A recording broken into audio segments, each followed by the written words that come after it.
Ang araw ay mababa na sa malawak na savana, isang pulang diskong tila natutunaw sa abot tanaw, nagpapalabas ng mahabang aninong kulay amber na sumasayaw sa gitna ng matataas na damo.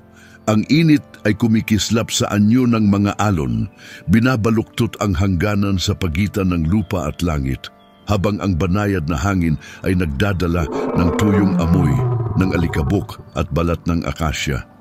Sa gintong ulap na iyon, tahimik na nagtitipon ang panganib.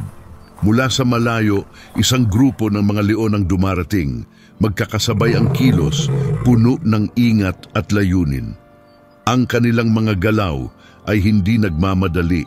Halos marangal, ngunit sa likod ng ganda ay tumitibok ang matinding layunin. Ang mga kalamnan ay kumikilos sa ilalim ng balat nilang sinisinaga ng araw habang sila'y kumalat sa malapad na hugis gasuklay. Ang kanilang mga paa ay walang ingay sa lupa. Isinasara ang lahat ng posibleng takasan. Sa gitna ng bitag na ito, ang batang elepanteng nasa loob ay nadapa, nararamdaman ang babala ng likas na pakiramdam. Wala ng takas. Ang maliliit na tainga ng guya ay pumapagaspas sa kawalan. Ang kanyang sungay ay gumagalaw habang lumilingon siya sa iba't ibang direksyon, naghahanap ng siwang sa pader ng mga maninila, ngunit wala siyang nakita. Parang ang hangin mismo ay naging masikip, mabigat sa di may iwasang kapalaran. Ang kanyang mataas at nanginginig na hiyaw ay bumasag sa katahimikan. Umaalingaw-ngaw sa kapatagan, isang sigaw ng dalisay at purong takot. 6 na leon ang tuluyang lumitaw. Lahat sila ay mga lalaki, isang pambihirang samahan, isang kapatiran na nabuo sa dugo at paghahari. Ang kanilang mga matang kulay ginto ay nagniningning tulad ng tunaw na bakal, walang kurap, nakatutok sa nanginginig na guya. Ang pinuno, bahagyang mas malaki kaysa sa iba, ay huminga ng malalim sa kanyang ilong. Ang kanyang ginintuang mane ay gumalaw sa tuyong hangin. Magkakatabi silang tumayo, isang matatag na pader ng lakas. Umatras ang batang elepante, ang kanyang maliliit na paa ay dumudulas sa lupa hanggang sa siya'y nadapa at bumagsak sa kanyang tagiliran. Sandali siyang nanatiling nakahiga.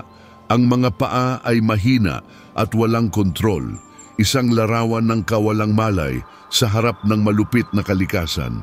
Sumunod ang desperadong sigaw, hilaw, masakit sa puso, huling pakiusap sa kalangitang walang awa. Manatili kayo, marahil ay sasabihin ng boses ng tagapagsalaysay kung ito'y isang pelikula. Dahil ang susunod na mangyayari ay muling magbibigay kahulugan sa salitang tapang. Upang maunawaan ang bigat ng sandaling ito, kailangang maunawaan ang halos imposibleng sitwasyon. Ang savana ay tila walang katapusan, pininturahan ng ginto at lunti, tinalisikan ng mga punong akasya na parang matatandang bantay. Ito'y hindi kaguluhan, ito'y kaayusan, ang walang hanggang ritmo ng buhay at kamatayan. Ngunit kahit sa malupit na simetriyang ito, may hindi pangkaraniwang magaganap. Hindi rumagasa ang 6 na leon gaya ng karaniwang pangangaso. Sa halip, gumalaw sila ng may matinding pag-iingat. Kumakampay ang kanilang mga buntot sa maingat na tiempo.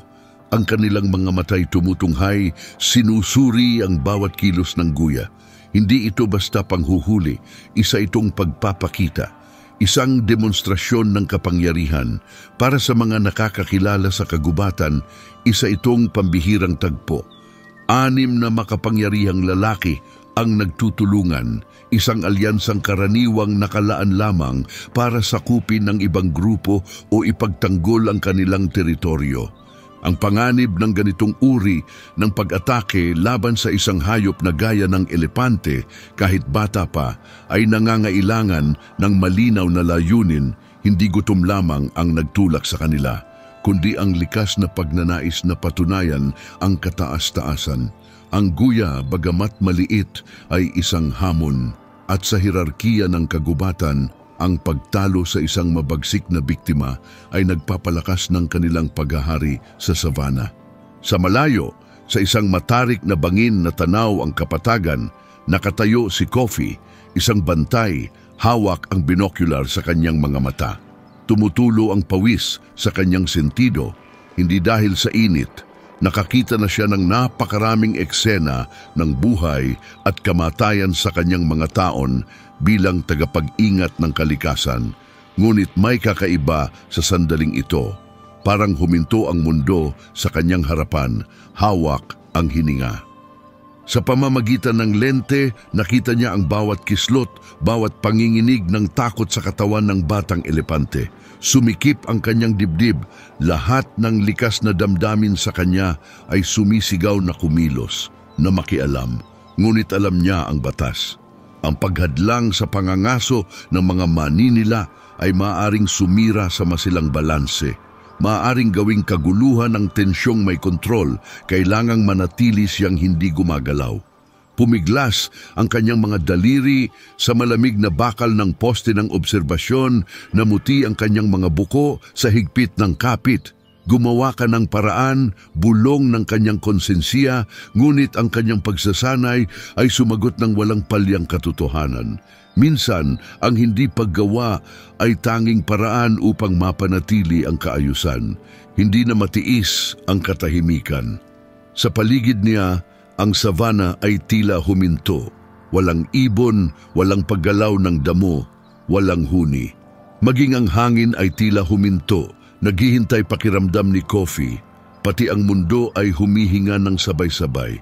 Kung makikialam ako, naisip niya, maaaring mapahamak silang lahat. Ngunit kung hindi siya kikilos, mamamatay ang guya. Huminga siyang malalim, nanginginig at ibinaba ang binocular sandali. Ramdam niya ang matinding tunggalian. Etika laban sa damdamin, tungkulin laban sa pagkatao. Ito ang pinakamahirap na bahagi ng pagiging tagapagbantay ng kalikasan. Ang matutong manood lang at hindi laging kumilos. Pinunasan niya ang pawis sa kanyang noo at muling tumingin. Mas malapit na ngayon ang mga leon, ang kanilang mga katawan ay dumudulas sa matataas na damo na parang gintong mga anino. Lumalakas ang iyak ng guya, halong sakit at hindi makapaniwala. Ito ang tunog na bumasag sa katahimikan ni Coffee. Ano ang gagawin mo? Tila may boses na nagtanong, kung ikaw ang nasa kalagayan niya. At biglang habang ang pag-asa ni Coffee ay nauubos, may nangyaring pagbabago sa abot tanaw. Sa una, isa lamang itong bahid ng galaw, isang malabong anyo na nilapastangan ng init at alikabok. Ngunit habang lumilipas ang mga segundo, nagkaroon ito ng hugis, isang gumugulong na alon ng paggalaw, mababa at malawak. Muling itinaas ni Coffee ang binocular, huminto ang kanyang paghinga. May tumataas na alikabok sa malayo. Palapit ng palapit, may paparating na dambuhala. Tumitig siya ng mas matindi at tumalo ng kanyang puso. Hindi ito ang pamilya ng guya, ito'y isang buong kawan ng mga elepante, kumikilos ng may layunin. Ang kanilang mga silweta ay nakabakat sa silaw ng araw. Narinig niya ang ugong ng kanilang pagdating, ilang segundo ang nakalipas. Isang mababa, tuloy-tuloy na dagundong na mas nararamdaman kaysa naririnig, parang kulog sa ilalim ng lupa. Sa kanilang unahan, tumayo ang matriarka. Mahaba ang mga pangil, ang balat ay may mga piklat ng mga laban noong nakaraan. Siya ang kabuuan ng karunungan, ang buhay na alaala ng kanyang kawan. Narinig niya ang tawag ng panganib, isang mahina ngunit desperadong hiyaw na dinala ng hangin, sapat upang gisingin ang isang sinauna at di matitinag na lakas sa loob niya. Hindi niya anak ang guya, hindi rin ito galing sa kanyang angkan. Ngunit para sa mga elepante, hindi dugo lang ang sukatan ng pagkakamag-anak. Para sa kanila, ang hiyaw ng isang batang elepante na nangangailangan ay isang panawagan na universal, isang panawagang lumalampas sa lahi, teritoryo at sariling kaligtasan. Huminto ang matriarka, itinaas ang kanyang dambuhalang ulo, ang mga taingay nakaunat na parang malalaking layag habang muling nakikinig. Sa paligid niya, Bumagal ang kawan, ang mga guya ay sumiksik sa katawan ng kanilang mga ina. Ramdam ang tensyong gumapang sa hangin. Alam niya ang naghihintay. 6 na lalaking leon, nagkakaisa sa lakas. Ang matalinong hakbang ay ang umurong. Ngunit ang matalino ay hindi laging tama. Ang kanyang malalim at ugong na hininga ang bumasag sa katahimikan. Pagkatapos, sa isang mabagal at matibay na galaw, humarap siya sa panganib. Umangat ang alikabok sa ilalim ng kanyang mga paa habang siya'y nagsimulang maglakad at sumunod ang kawan. Napanganga si Coffee sa hindi makapaniwalang nakita. Mahinang bulong niya sa sarili. Lalaban siya. Talagang lalaban siya. At sa sandaling iyon, ang pag-asa, gaano man ito kahina, ay nagsimulang mabuo sa ilalim ng kumukupas na liwanag ng savana. Siya'y matanda na, hindi lang sa bilang ng taon, kundi sa karunungang hinubog ng panahon. Ang kanyang balat ay magaspang tulad ng makalumang kahoy, binudburan ng mga guhit ng pagkakabuhay. May mga pilat sa kanyang tagiliran na tila sagradong marka, bawat isa'y may kwento. Tagtuyot na nalampasan, maninilang na palayas, kaibigang nawala, ang kanyang mga pangil, bagamat gasgas na, ay matatag na kumikislap sa ginintuang liwanag. Siya'y hindi lang pinuno, siya ang alaala ng kanyang lahi. Ang malalaking matang kulay amber ng matriarka ay sinuyod ang abot tanaw, sinusundan ang mga pag-alon sa malalayong damo. Isang mahinang pagyanig ang gumapang sa lupa, hindi dumadaan sa pandinig, kundi sa mga buto. Huminto siya, iniangat ang ulo, itinaas ang sungay, tinikman ang hangin. Muling dumating ang tunog, mahina, nanginginig, punong-puno ng dalamhati hiyaw ng isang guya. Hindi galing sa kanya, ngunit malinaw ang pagmamakaawa. Sa masalimuot na moral na istruktura ng kalikasan, walang batas na mas sagrado kaysa sa kaligtasan. Bawat matriarka ay natututo nito mula sa unang pagkakataon ng pamumuno sa kawan. Ang kanyang tungkulin, ang kanyang sagradong panata, ay protektahan ang kanyang angkan, siguraduhing makakaraos ang mga guya sa bawat pagsikat ng araw. Ngunit ngayon, sa kanyang harapan, tumindig ang dakilang kabalintunaan ng kalikasan. Ang pagpili sa pagitan ng kaligtasan at habag, parang tambol ng lupa ang pintig ng kanyang puso. Sa paligid niya, naghihintay ang kawan sa kanyang utos. Ang mga mas batang elepante ay gumalaw sa kaba. Ang kanilang mga sungay ay dumikit sa kanyang mga paa na tila nagtatanong. Nang tahimik mabigat ang hangin sa likas na damdamin, ang amoy ng takot at bulong ng panganib. Sa kabila ng kumikislap na init, naghihintay ang 6 na maninila, mga leon, mga di mapapantayang hari ng lugar na ito. Sumisigaw ang bawat likas na damdamin, huwag, umalis, iligtas ang kawan, panatilihin ang lahi. Ngunit ang hiyaw, ang walang kalaban-labang hiyaw ay humiwa sa kanyang isip tulad ng kidlat sa kalangitan. Hindi mga nilalang ng kawalang pakialam ang mga elepante. Marunong silang umalala. Nagluluksa sila sa patay, umalo sa nasugatan at pinoprotektahan ang mga nawawala. At ang matriarkang ito na ang isipan ay kasing lawak ng kapatagan na kanyang pinamumunuan, ay alam na ang pagtalikod ay hindi magpapatahimik sa tunog na iyon.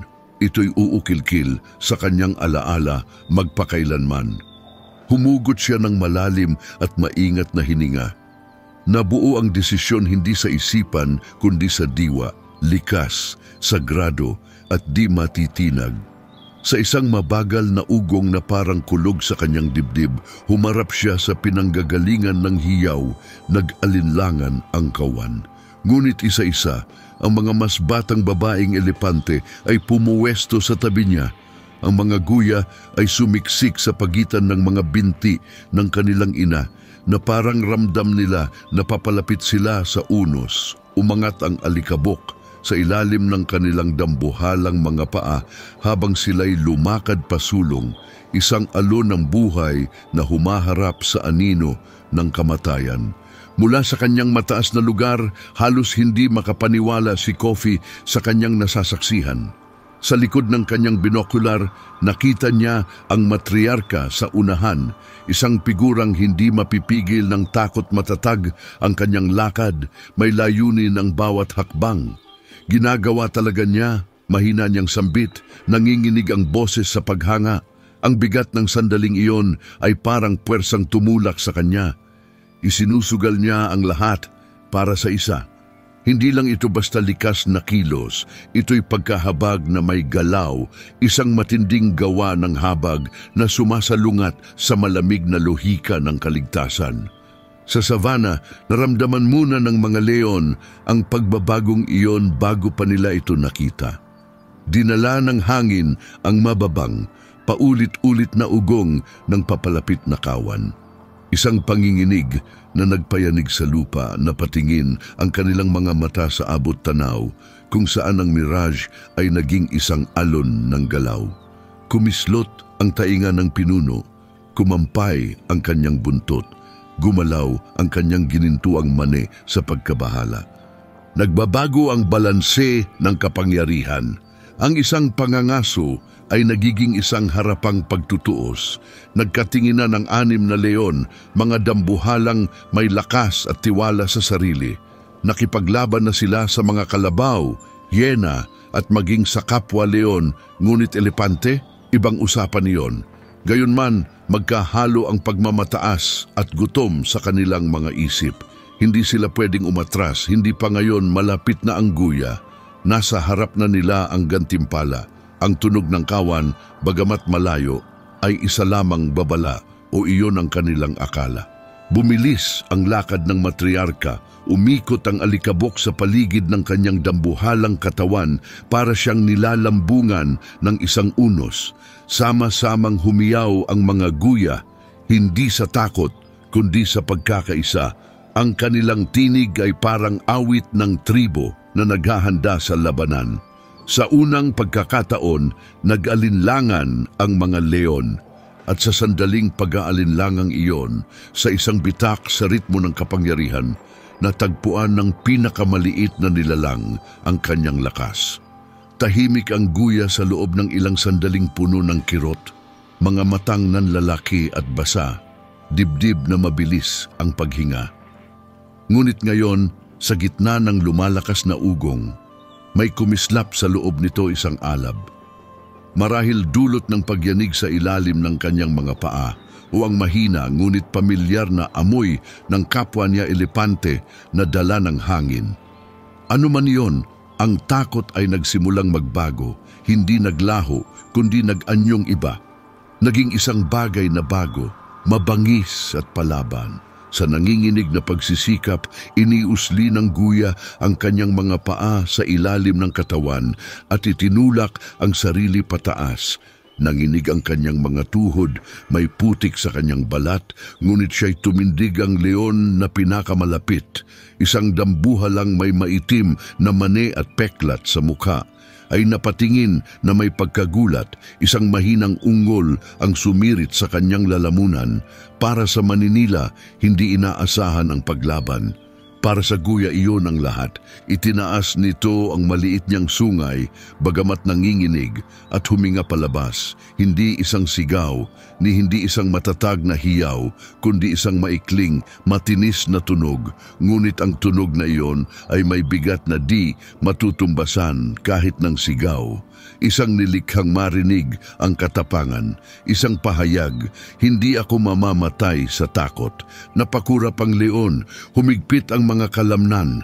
Sa paligid niya, nag-umpisa ng kumilos ang grupo, mga buntot na pumapalo, mga matang lumilingon sa abot tanaw kung saan lumilitaw na ang unang anyo ng papalapit na kawan, mga abong dambuhala sa ilalim ng apoy ng liwanag. Sa isang iglap, huminto ang savana sa paghinga, maninila at biktima, mga ngaso at hinahabol.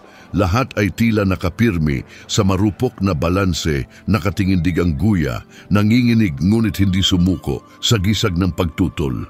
Ang malayong hiyaw ng matriarka ay sumagot, isang dagundong ng digmaang humayo sa kapatagan. Ramdam ni Kofi ang pintig ng kanyang pulso sa kanyang lalamunan. Nangangatog ang kanyang tinig nang siya'y bumulong. Sige na, maliit na isa. Kapit lang.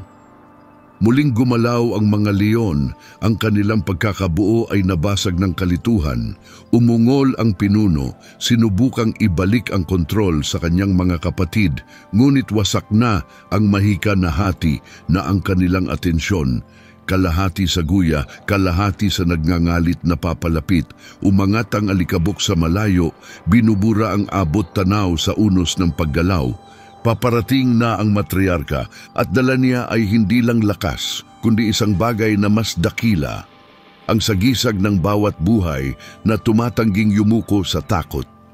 Sa isang sandali, parang huminto ang paghinga ng savana. Umabot ang oras sa pagitan ng dalawang pintig ng puso, ang matapang na hiyaw ng guya at ang dagundong ng pagdating ng matriarka. Nanginig ang hangin sa bigat ng posibilidad. Ang hiyaw ng guya, bagamat mahina at nanginginig, ay higit pa sa tunog. Ito ay isang pahayag. Ipinanganak sa takot, naging lakas, bumaon sa hangin tulad ng sinag ng liwanag sa gitna ng bagyo. Napahinto ang mga leon, ang ritmo ng kanilang pangangaso ay nayanig. Nakabitin sa hangin ang paa ng pinuno, ang mga kukoy kalahating nakausli. Sa kagubatan, ang pag-aatubili ay maaaring mamatay. At sa iglap na iyon, sapat na iyon. Fact presenter, marahil sasabihin ng boses ng narasyon, ang kilos na ito, isinilang sa matinding kawalang pag-asa, ay tanda ng pagbabagong anyo. Hindi para sa mga maninila, kundi para sa espiritu ng savana mismo. Ang mga maninila ay mga nilalang ng pattern at inaasahan. Sila'y umaasa sa takot, nabubuhay sa pagtakbo. Ngunit ito, iba ito. Ang paglaban ng guya, maliit, tila walang saysay, ay bumasag sa natural na kaayusan. Ang mga leon na sanay sa pagsuko ay hinarap ng isang bagay na ganap na banyaga, ang tapang sa pinakapurong anyo. Ito ang universal na katotohanan tungkol sa tapang na hindi ito umuusbong sa kawalan ng takot, kundi sa mismong lupa nito. Ang tapang ay hindi tahimik, ito'y nanginginig, dumudugo, ngunit patuloy na sumusulong. Ang 6 na leon ay tumayo sa katahimikan, gulong-gulo, ang mga matang kulay ginto ay palipat-lipat mula sa nanginginig na guya papunta sa abot tanaw kung saan patuloy na lumalaki ang bagyong alikabok ng kawan. Sa ilalim ng kanilang mga paa, ang lupa ay nagsimulang umungol. Isang malalim at gumugulong na pagyanig ang kumalat na tila kulog sa buong daigdig. Paparating na ang matriarka at dala niya ay hustisya. Ang guya, bagamat nanginginig pa rin, ay kumuha ng isang mahina ngunit matatag na hakbang pasulong na para bang handang harapin ang kaaway sa harap niya. Ang kanyang puso ay kumakabog na parang tambol ng digmaan. Bawat pintig ay nagsasabing, hindi pa ako tapos. Ang marupok na katapangang iyon ay naging ilaw, isang senyas na ipinadala sa lupa at hangin. Narinig ito ng matriarka, hindi lang ng kanyang pandinig, kundi ng kanyang kaluluwa, bumilis ang kanyang hakbang. Nanginig ang lupa, sumabog ang alikabok pa itaas, ibinakat ang kanyang dambuhalang anyo sa harap ng araw na tila diyosa ng bagyo at awa. Nag-alinlangan ng mga leon, kumislot ang kanilang mga buntot. Ang kalkuladong galaw ng kanilang pangangaso ay nagsimulang maguluhan sa ilalim ng bigat ng hindi alam. Umungol ng mababa ang pinuno, hindi sa gutom kundi sa babala. Tumingin siya pakaliwa pagkatapos pakanan, sinusukat ang imposibleng ekwasyon sa harap niya. 6 na leon laban sa isang hukbo ng mga dambuhala.